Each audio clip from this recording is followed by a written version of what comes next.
This episode is brought to you by our incredible community of listener supporters on Patreon. Our Patreon offers listeners exclusive archival content, extended episodes, and access to community conversations diving deeper with past guests. Right now, we are $2,000 away from reaching our $5,000 of listener support each month.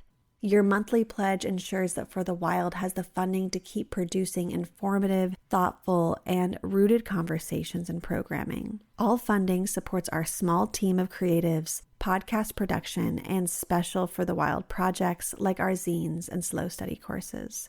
To support us on Patreon, please visit patreon.com/forthewild. Or if you would rather make a one-time donation or recurring donation outside of Patreon, please visit forthewild.world/donate. I don't believe that we can achieve anything resembling human fulfillment within the structures of capitalism. For the Wild is honored to present The Edges in the Middle, a series of conversations between Báyò Akómoláfé and thought companions like John A. Powell, V, Naomi Klein, and more. These limited episodes have been adapted from Bayo's work as the Global Senior Fellow at UC Berkeley's Othering and Belonging Institute. In this role, Bayo has been holding a series of public conversations on issues of justice and belonging for the Institute's Democracy and Belonging Forum, which connects and resources civic leaders in Europe and the US who are committed to bridging across differences to strengthen democracy and advance belonging in both regions and around the world. Bayo's conversations encourage us to rethink justice, hope, and belonging by sitting amidst the noise, not trying to cover it up with pleasant rhythms. To learn more about the Democracy and Belonging Forum, visit democracyandbelongingforum.org. This recording features Bayo's conversation with scholar, author, and activist Keeanga-Yamahtta Taylor. Keeanga is a professor in the Department of African American Studies at Northwestern University and a 2021 MacArthur Foundation Fellow. She is a thought leader on Black politics, social movements, and racial inequality in the United States. Informed by Báyò Akomoláfé's essay, Black Lives Matter, But to Whom?, Keeanga and Bayo explore a set of questions stemming from the provocation, what if justice gets in the way? I want to say a few things again, as I'm now traditionally known to, about what this is. This is an experiment in conversation. This is an experiment in the Mbari, which is the Igbo. The Igbo people are from Eastern Nigeria. They're a noble people, powerful people, beautiful stories, and wonderful cosmologies. Part of that cosmology is this art form, which we have tried to articulate these conversations around. The idea of the Mbari isn't to arrive summarily at a notion of truth. We're not looking for truth here. As important as that designation is, we're not looking for a way to arrive at consensus or agreement, as useful as those are strategically as well. The idea here is to listen with each other, to listen diffractively, to create art with words and textures and memory and feeling that allows us to see each other, including you listening, as gestures, minor gestures, instead of stabilized points in space-time. So we are not atomic entities trying to finalize our positions. We are touching each other, so to speak, and creating art with our conversation that we allow to be composted by the earth. Nothing that is said here needs to be grasped as some final principle or fundamental reality. We give it back to the earth, just as the Igbos with the Mbari process would give their art forms back to the earth to be eaten by the goddess Allah.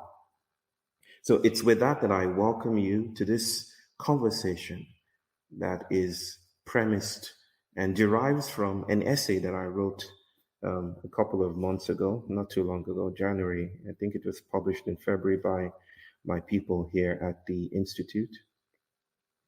And the premise of this conversation is, what if justice gets in the way? Now, that doesn't sound right.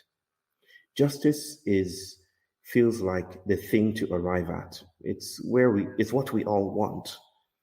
To say justice gets in the way, or to suggest that it might get in the way, is to trouble the relationalities, the way we relate with the public, especially how Black bodies are situated within modern civilization. It is to cast our gaze beyond our fight for inclusion and to kind of bring in a historicity, a history, a narrative, a storytelling tradition that stretches beyond the moments of capture and captivity, and beyond that, not just into the past, but into the future, into a speculative future, to ask questions about what we are doing and what is being done to us in our quests for justice, right? So I don't know that there is any other person that I would like to have this conversation with except Keeanga, Professor Keeanga Taylor. I have followed and admired her voice in the United States for some time. And when the prospects of this came up, I jumped at it, not only because of the soul and the rigor with which she speaks to these matters of justice, but because of, let me call it, a weather of wisdom that surrounds her. So it is my great pleasure to bring Keeanga into this virtual space. Welcome, sister. Thank you. Thank you very much. Very much looking forward to the conversation. And you're joining us from Philadelphia, yeah, the seat of democracy, the birthplace of American democracy. The birthplace of whatever on earth that is worth. And what feels very, very urgent and very, very potent right now to say as we dive into this is, how do you feel about that question? How did it land with you? The problematic, troubling idea that justice might get in the way. And then we move wherever we want to go. This is emergent. Sure. Well, thank you again for the invitation, and thank you for the provocation that is your essay. I think, there are a few immediate things that come to mind for me.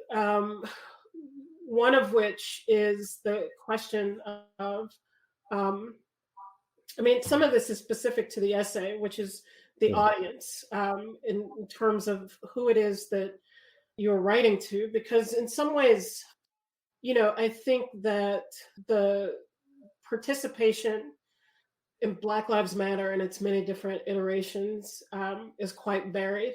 And, people come to this desire for movement from different positions, with different thoughts, with different politics. So that's one thing. Mm-hmm. I think when, about the question of justice, does justice get in the way? Is justice limiting? I think yes and no. Yes, in the sense that, if we only conceive of justice in the existing political paradigm, if we only conceive of it in the narrow and confined ways that in an American context, an American ruling class conceives of that, then of course justice is incredibly limited. And we saw that throughout the different kinds of responses of Black Lives Matter. So we could talk about the first wave of protest with Black Lives Matter in 2014 and 2015, where the main kind of sense of reform and forms of justice had to do with police commissions and making sure that the police had body cameras. Right. The second wave of protests, produced this George Floyd Policing Act, which was kind of toothless and different things that basically keep the system of policing intact. So there's that. There's a kind of normative sense of justice and reform that is attractive to some people. I think that there's also, when I say no, there's also, I think, a more capacious sense of justice that comes from people engaged in the movement itself, and it comes from people who are oppressed. And so I think that in that sense, justice is not just about tools meant to restrain the police or restrain the violent impulses of the state.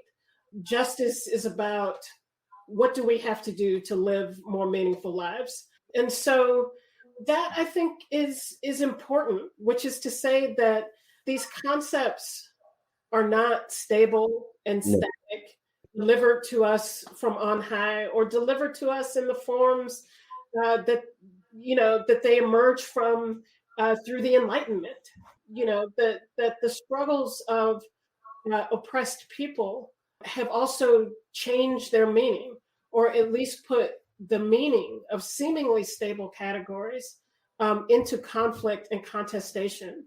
Yeah. And so the one thing that I had questions about in the essay is, are you holding these concepts to be too stable, to see them only as a manifestation of the desires of the West, only as a manifestation? So we think about justice or freedom only as they are conceived of by those who put them into the universe at a particular point in time and had a very specific meaning for them. In the United States, the colonial leaders understood freedom in a particular way because they all held slaves. And they knew what the absence of freedom looked like. And so their conception of freedom was organized in response to slavery.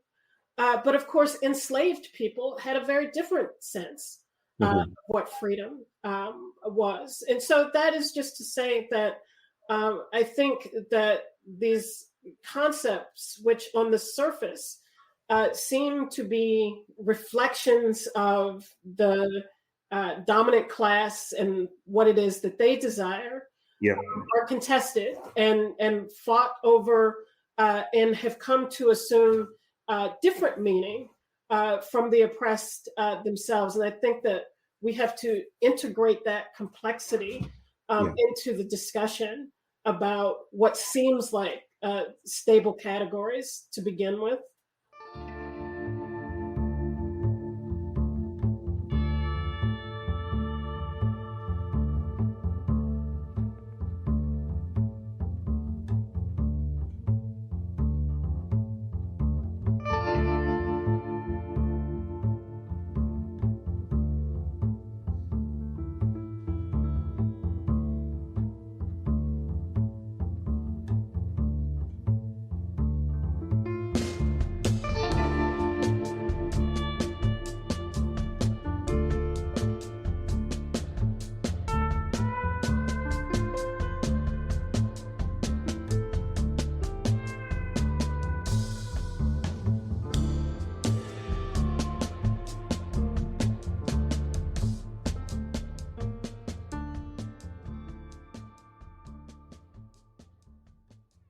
Yeah, I totally resonate with that. There is a move that is threaded through the essay, and for those who are listening, as my brother a while ago said, this essay is called Black Lives Matter, but to whom? And it was published in February, and it's available on the internet if you take a look at it.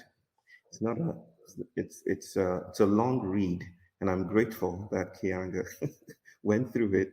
But there's a move that is privileged in that essay, and that is to stabilize strategically, if only for a moment, accepting that justice and these concepts are contested and contestable, right? But to stabilize it just for a moment of thought to see what other moves are mobilized.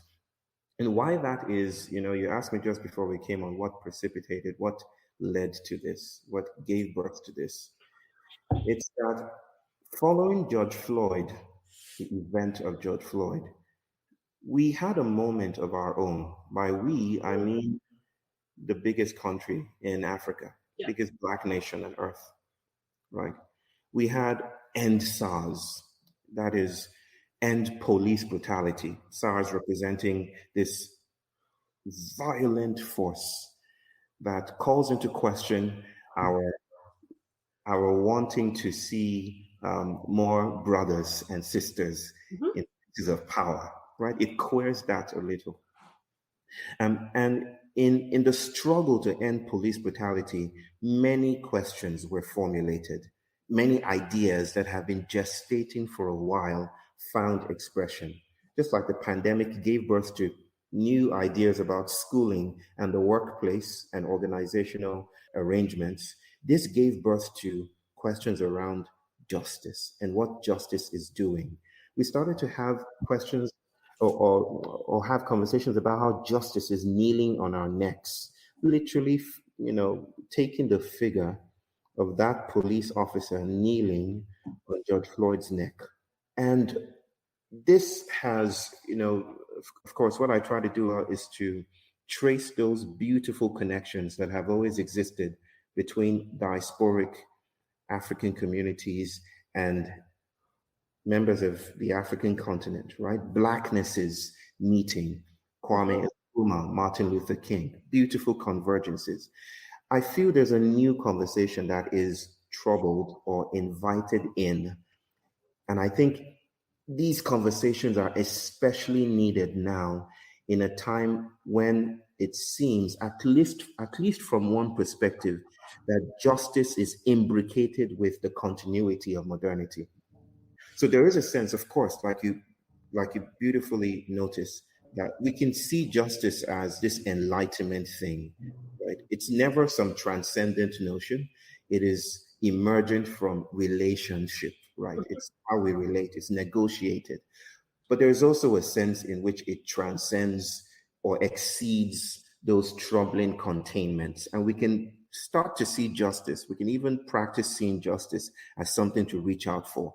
But for now, through the agency of this essay, I wanted to ask questions about how bodies were imported into the human, into the anthropos, right? How Sylvia Winters speaks about the man and what the man is doing and what we're missing if we negotiate the public order in a particular way. So the question for me is, what are we missing? That is the hidden codicil of asking those questions about justice. What are we missing when we, to use Fred Moten's voice, speak truth to power? What is left out when we do that? And where does fugitivity come in? How do we think about the figure of the fugitive through this conversation about what justice occludes, right? I mean, I guess for me, the problem that I have, because I think that those are legitimate questions to raise. I think they get raised in a different kind of context here. And so this is what I brought up initially about the audience.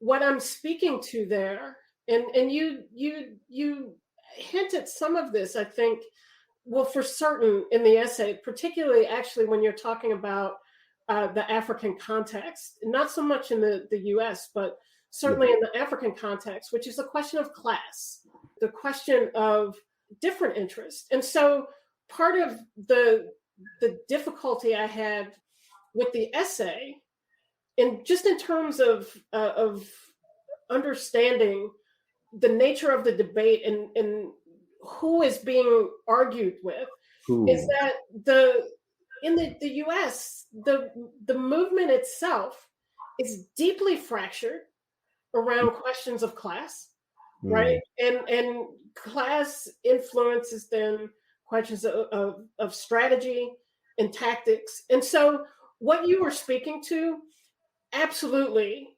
applies to and is the concern of a section of this thing that we call a Black Lives Matter movement. Yeah. And there's also abolitionists within the movement. There are socialists in the movement, and people who reject the kind of normative parameters based on what is pragmatic and what is politically possible in our current context. Those people populate the movement as well. And so part of the problem has been a kind of lack of engagement, a lack of debate and tension, really, around these sorts of questions within the movement itself. They have been muted and papered over. And so that the kind of liberal voices, those who are most concerned with a kind of what I'm going to describe as a normative sense of justice, normative reforms, those voices have been allowed to dominate and really capture and overwhelm the discussion about what for others is a question of Black liberation and questions that involved, quote unquote, how we might get free and freedom based on the lack of coercion in making decisions about one's life. Like, what does it mean to achieve actual self-determination? And so, these questions of class and class conflict among Black people in the United States in particular are quite profound. And they have resulted in a very bifurcated notion of what it is that we are fighting for. Because there are people who are totally fine with leaving the hull of the slave ship and just being on deck, and letting the wind blow through their hair, and they're okay with that. And then there are other people who want to not just leave the slave ship, but set it on fire. So the problem is this is all still happening within this concept of community, this concept of a kind of shared Blackness, shared experience. And so that's this part of what complicates my kind of thinking about the essay and answering some of the questions that you pose, because to me, those are questions that really engulf a kind of liberal mindset that exists absolutely, but are not shared throughout. So some of the folks, what I might describe as the left of what we are calling the Black Lives Matter movement. Right. I don't think, people who see themselves as abolitionists, these are the kinds of ideas and debates that animate those politics. Yeah. It's really about how do we look beyond the existing paradigms? Yes. How do we imagine different ways of being, different ways of living? And these come into extreme conflict with other Black people, who see problems with the status quo, but really the problems are about how they fit into it, not the status quo itself. Inclusion. So that is what you're addressing about the limits of inclusion. Of course, I wrote a book about this question as a kind of critique of post-war racial liberalism, and the idea that our sole objective in life is to reject exclusion and simply be included, without ever taking stock fully of what it is that we are being asked to be included into. You said something about coercion and articulated that with regards to freedom, right? How would you?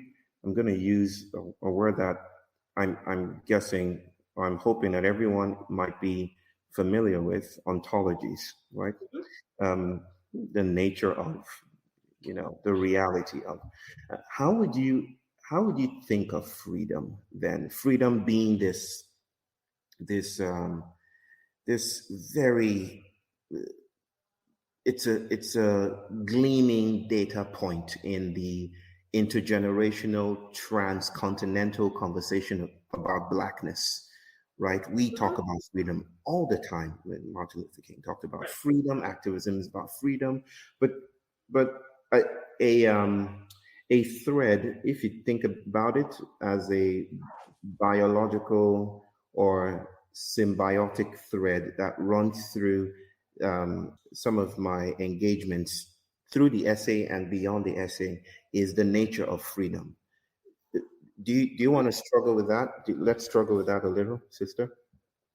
Yeah, I mean, for one, freedom is deeply contested. What we mean by freedom. So, none of these are, as we said earlier, stable, situated categories, and their meaning and inference and importance, frankly, change over time, right? And so, maybe I can put it this way, sister, that how do you think we are enacting freedom and performing it, and how do you think it's performing us within an architecture of socio-materiality of relationships? How are we enacting it, even in demanding certain things of the system that externalizes and oppresses us? Well, let me just say when I think of the idea of freedom, because I get asked this a lot, like, what does freedom, mean to you? What would liberation look like? And so I mentioned earlier this idea of self-determination, and what does it mean to make choices and decisions in one's life that are without coercion, and that you are thinking or motivated simply by one's desire to move from one place to another, from one thing to another, from one thought to another. And so for me, that gets somewhere in the realm of what freedom is. I think that it's not wholly clear to me what it means or how it is ingested in our contemporary society. Is it the ability to vote? Is it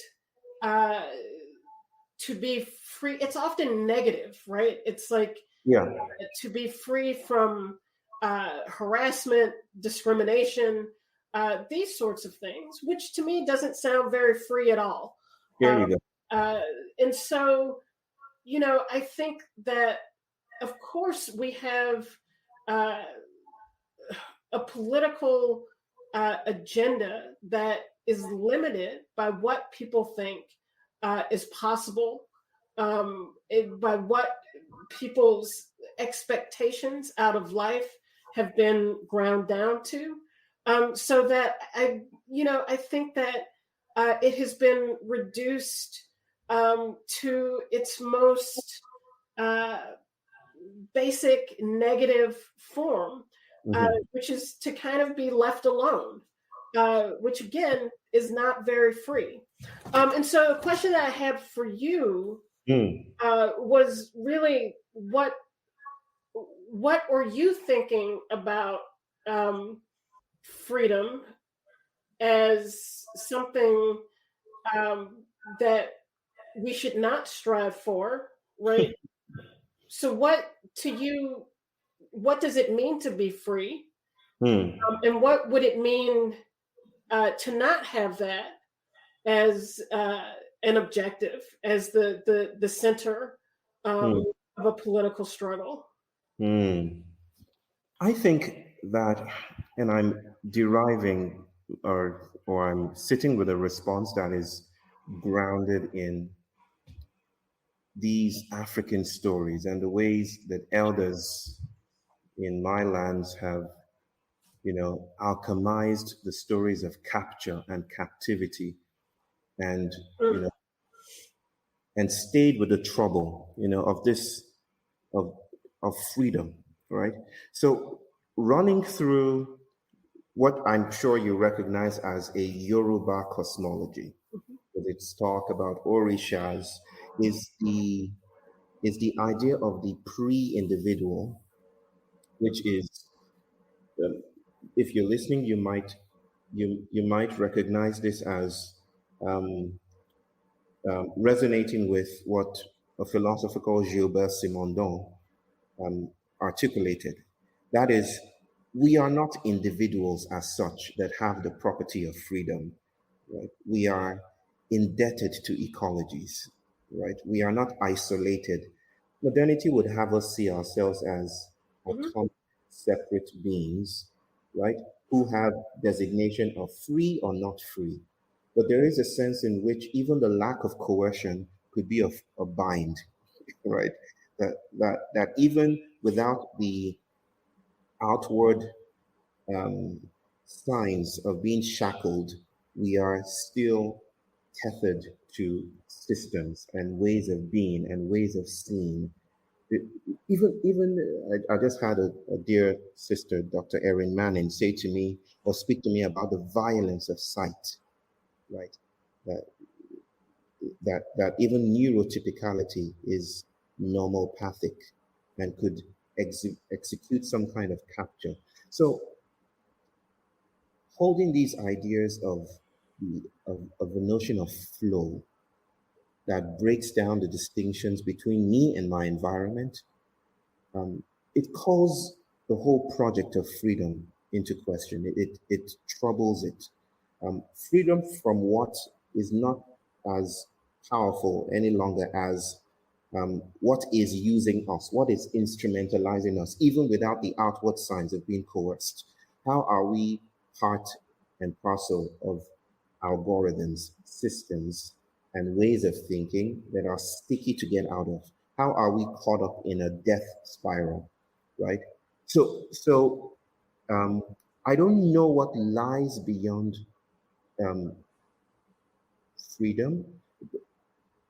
I'm thinking right now of the way that I started out the essay.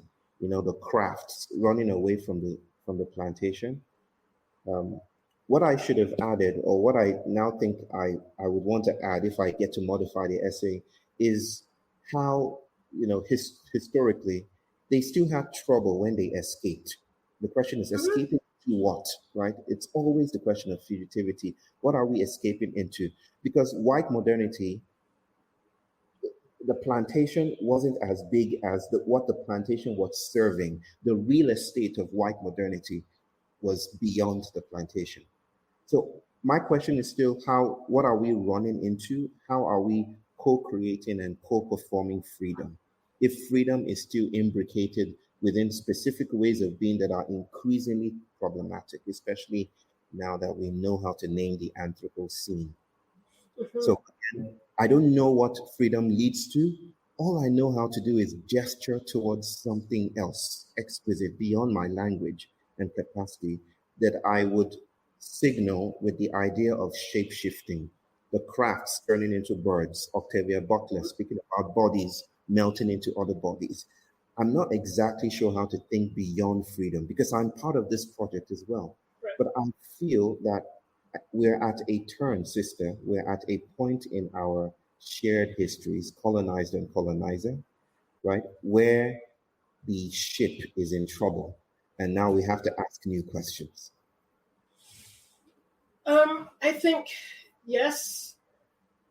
I think that we do have to ask new questions. I also think that, I don't believe that we can create or conceive of Yeah. a different kind of world from the one that we are currently situated in. I agree. Yes. But I do believe that through the struggles of regular people, ordinary people, that those people have the capacity to create a different context and a different kind of social relation. And so, I'm an anti-capitalist, I'm a socialist, and I believe that capitalism imposes certain material, social, political, spiritual constraints Yes.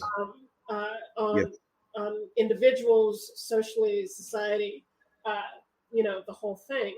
And I believe that, it also is a system that promotes this kind of self-interest and self individualism. And so someone has asked about self-determination. Is that in conflict with collectivity? I don't think so. I'm not talking about self-determination as individualism. I'm talking about the self as a collective body, like what is in the interest of the collective. And it's the collective that determines what is in its interest. And those interests are constantly in flux and changing. But I believe through, and this is where maybe I'm a materialist, so there's tension in like even how to talk about some of these things. But I believe that people have the capacity to collectively determine in a given moment and circumstance what it is that they need. And I believe that without the particular constraints and obstacles created by capitalism or by, systems that, there's the kind of bureaucratic collectivist states that call themselves socialists, that work socialist. If we think of socialism as sharing of abundance, these are states that, still had the kind of dynamic towards extraction where the state was in control and ownership, but who owned the state? There was not democratic control of the means by which people govern themselves. There was not democratic control of the state itself. And so, I think that it's through that process of collective struggle that people's ideas about what freedom is, what it means to them in their particular context, changes.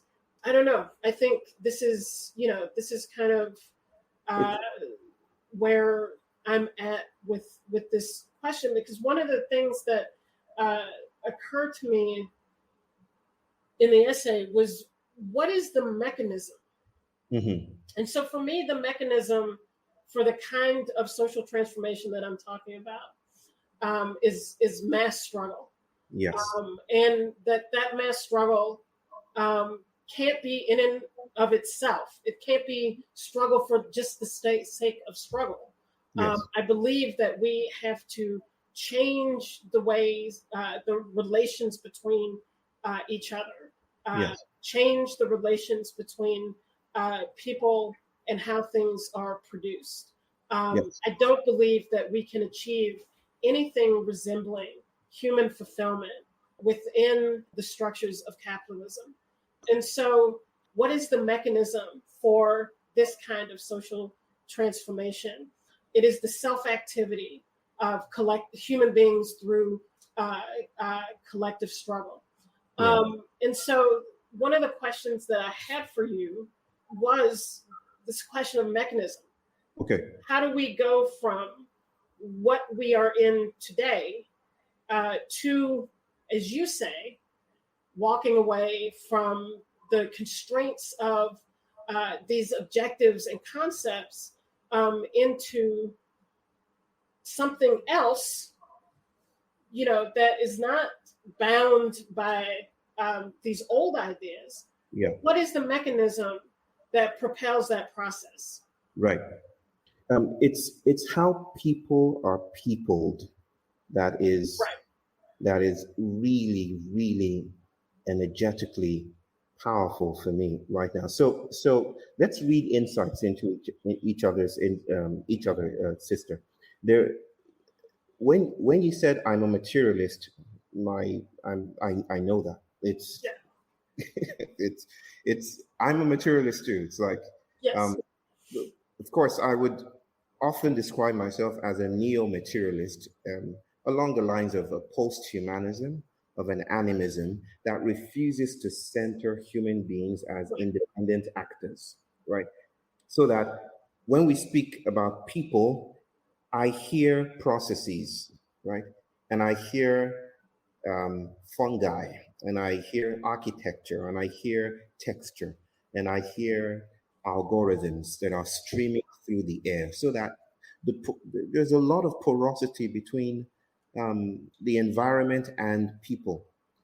So the question is, when you say, for instance, that it's people struggling, collective struggle, that is the mechanism for breakthroughs. I can sit with that, and I know that this is true at multiple levels in our history, in our collective histories. We wouldn't have achieved what we achieve in terms of even living to have electricity in Nigeria, for instance, without people hitting the streets. People are on the streets right now struggling against the tide of, I don't even need to mention it here. You know what's happening probably, a horrible electoral process.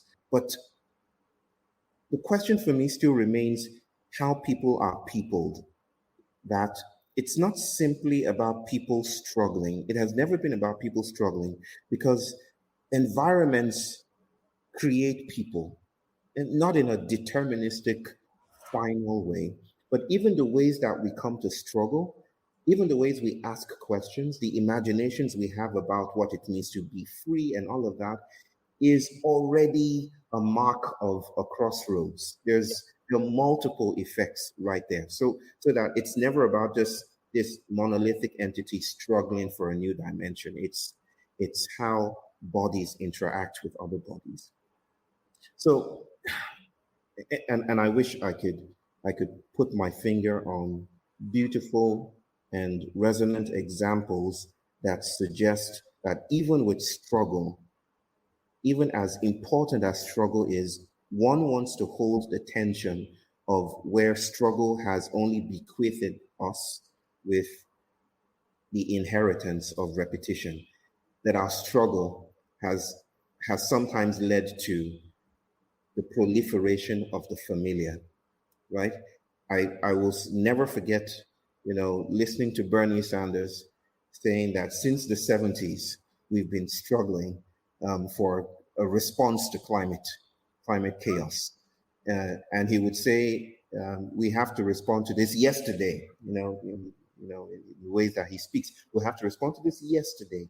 That he would ask the question, why do we keep doing the same things over and over again? I think it's a question that haunts the idea that struggle is the sole or exclusive, which I don't think is what you're saying, but I want to hold that thread of thought, that struggle as the sole or exclusive mechanism for breakthroughs doesn't feel adequate in a post-humanist world where people are peopled in different ways by their environments.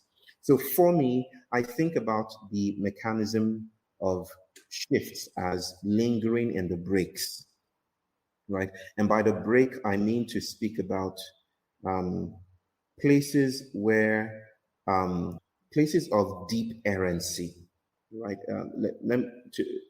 I can situate errancy in terms of autism. I do this all the time.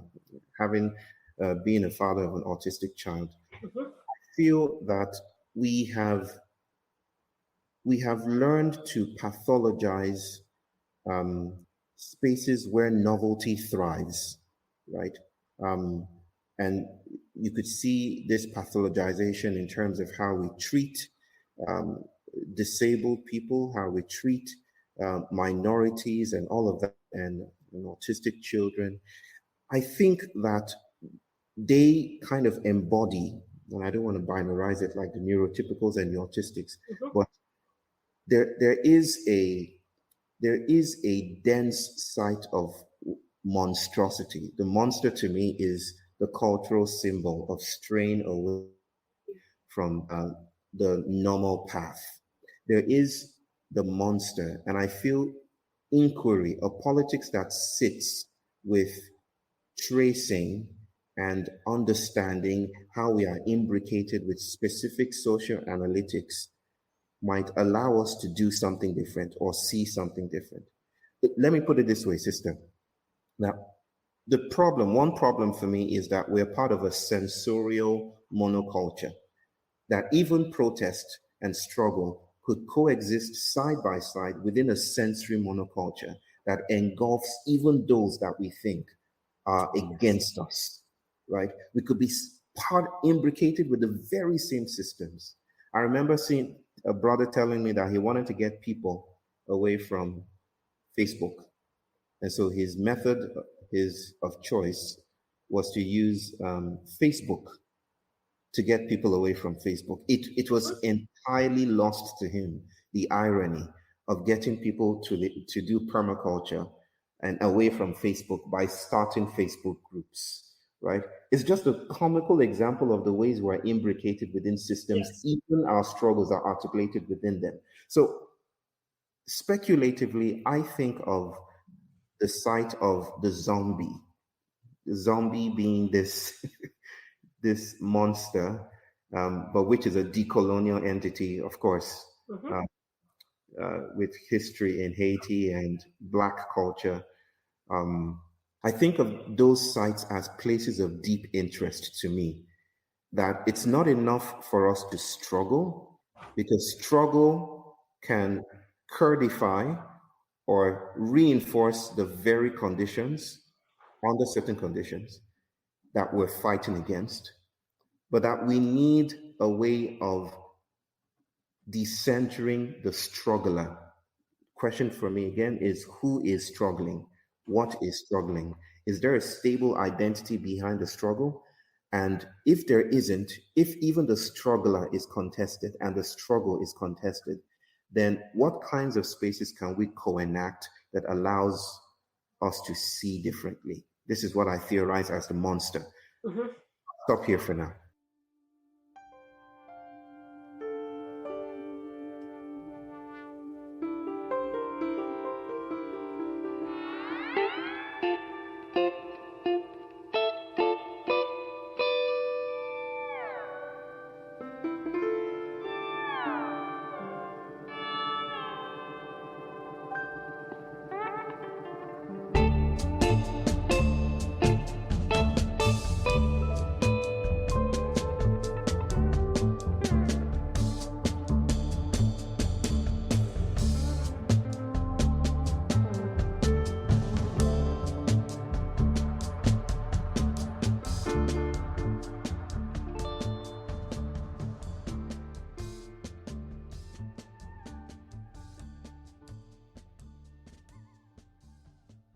So I, yeah, I agree that this is not struggle for struggle's sake, or that the quote unquote or hashtag struggle in and of itself uh, uh, changes everything. Mm-hmm. For me, the possibility of a certain kind of struggle is a mechanism, and the reason why I see it as a mechanism is because struggle from below Yeah. is disruptive. It breaks the status quo.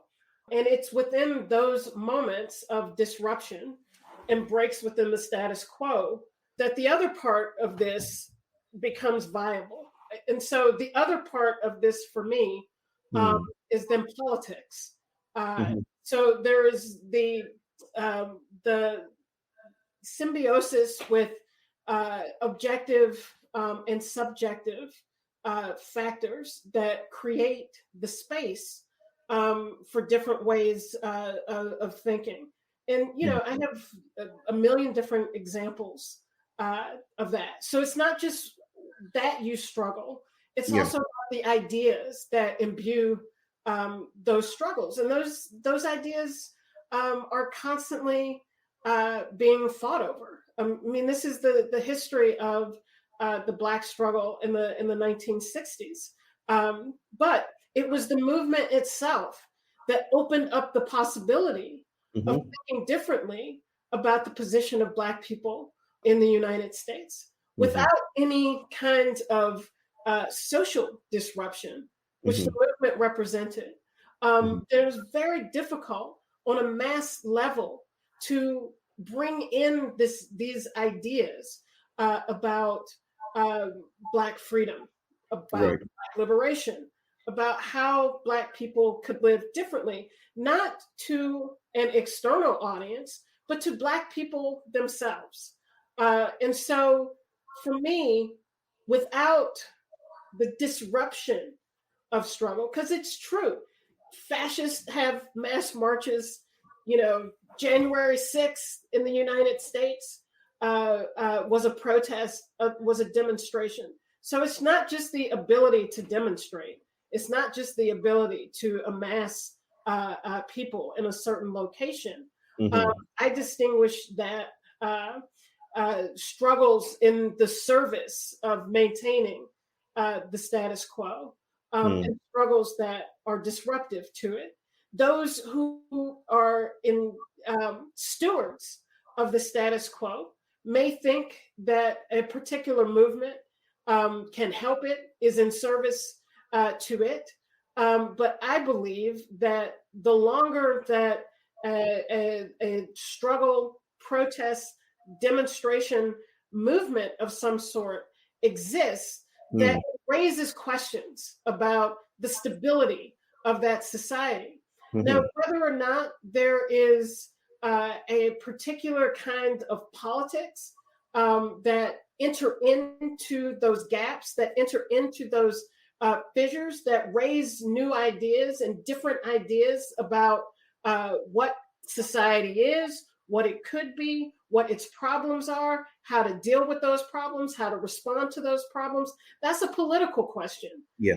And that is a question that has to be debated and argued over, and that is not in and of itself a product of street demonstrations, but Right. is a product of political struggle between individuals, between people who are in some kind of dialogue about how do we change things. Yeah. So that's what I see, those two things working in tandem with each other.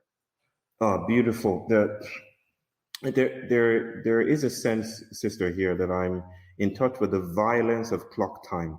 This really shouldn't.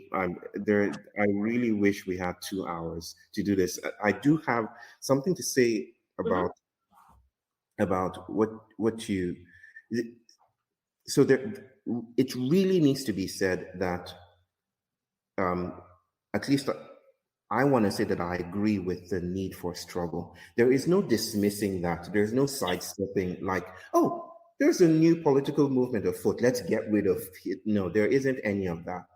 But there is, reality is never pure or categorical. It's promiscuous and unwieldy. There is also the the sense in which the ground beneath our feet, especially in Africa, is widening. Probably figuratively embodied by the crack that is literally dividing Africa into two, running through Kenya at this moment, right?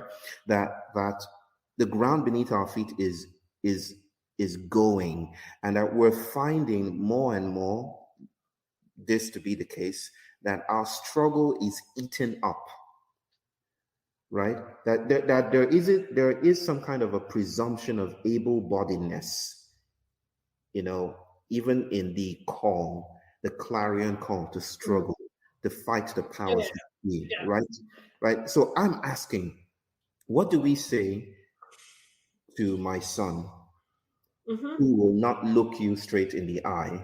Because visuality is not the premise of his experience, right? He looks to the side, right? He does not gentrify bodies, visually. He looks to the side, right? What do we say to my son? What do we say to those people in Africa? Are we going to say the same thing, like just keep struggling, or is there something else that is possible? And this is not just a question for you; it's rhetorical. That is there something else that can be done within those cracks? Are those cracks now political agents in their own rights, inviting new cartographical projects, inviting new directions without dismissing the need to engage the familiar? And I would say that we shouldn't reify struggle as a single thing. Right. That is not just 20-year-olds on the street shaking their fist and running at cops. Of course. It is the ability to say no, either verbally, through what we do with our bodies, a refusal to participate in one way or another. And so the last thing I will say is that I agree that we absolutely run the risk of reflecting the forces that we are fighting against. I think that we see that profoundly in the U.S., where the right wing is canceling books and banning books, and there is an impulse from parts of the left that when you step out of line, when you have a political thought or say something that people disagree with, that there is a very intense reaction aimed at disciplining you into not saying it. And so these are mirrored patterns of each other. And I don't believe there's any way out of that without political struggle, which is not about the street. It's about how we engage with each other in what Olufemi Taiwo talks about, in the room, in the space.